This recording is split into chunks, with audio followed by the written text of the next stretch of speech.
It's time for another thrilling installment of what I'm working on now.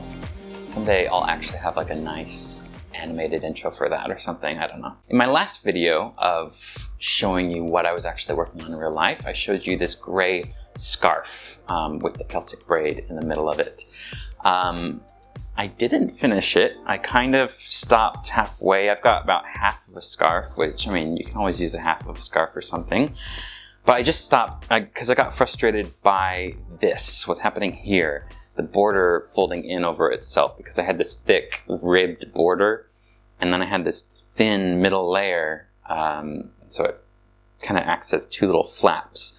So I ended up with this like skinny, thick belt kind of thing, which is not very fun. But if you open it inside, you can see the Celtic braid that I have. So I mean, I really like the braid. I love the cable pattern, but I mean, you can never see it. You have to flip it open. So I'm afraid if you were actually wearing this as a scarf, this is what would happen and this is what you would be stuck with. I asked for input on things to do to prevent that from happening, and nobody had any very good solutions. I did kind of end up fixing it on the bottom. There's still a little bit of a flapping kind of physics going on here if you fold it, so I was just a little too afraid of doing anything else with it, and then I kind of experimented more at the bottom and it ended up flapping even worse. So I just said, no, I'm done. So I finished it and I ended up with half a scarf, which, I mean, better than no scarf, I guess. Next project that I'm working on is a sock. So I finished one sock, so I mean, hooray for me for finishing a project.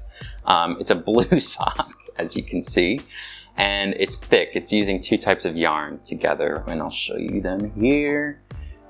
It's just two different shades of blue. I got this yarn, it's just cheap yarn, but I realized it's too thin for the needles I have, so I'm just combining both of them to create kind of a thicker sock, which is actually nice. It feels really comfortable. It's thick for winter, it's very warm. I'm on the second sock right now, so hopefully I'll have this finished pretty soon. I'm taking my time with it though. And that's basically it. Those were kind of my winter projects, I guess you could say. I do have a couple more videos up of tutorials that I've done. I did a tutorial on how to do the partridge stitch, and then I also did a new Will It Knit video of knitting with I-cord, which is where you just create a really long knitted cable.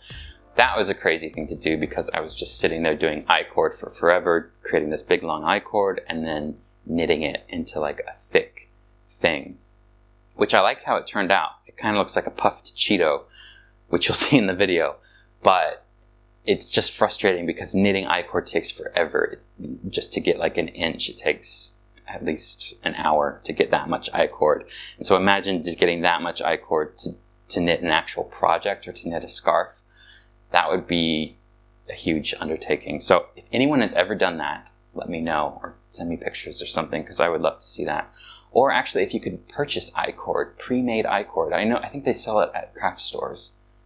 That might be something to do. But for the video, I knitted my own I-cord and then knitted a little swatch together. I don't know. I was proud of that. But those are all my projects. Once I finish these socks, I'm not sure what I'm going to do next. I think I might do something to redeem myself from this failure. Because I love cable knitting. I love working with this pattern, especially of like the Celtic braid, and then I have the little diamond here. So I want to revisit this in another way. I'm not sure. Maybe like have it as a hat, or I don't know. Figure out a better way of fixing the scarf. I wanted to use a thicker yarn too, because this yarn was too thin and it ended up just taking forever. So I might revisit that. It's still winter, so there's plenty of knitting projects that need to be done. Let me know in the comments what you think of my terrible knitting habits. Share some of your own projects that you have procrastinated or have finished this year, and I'll see you next time.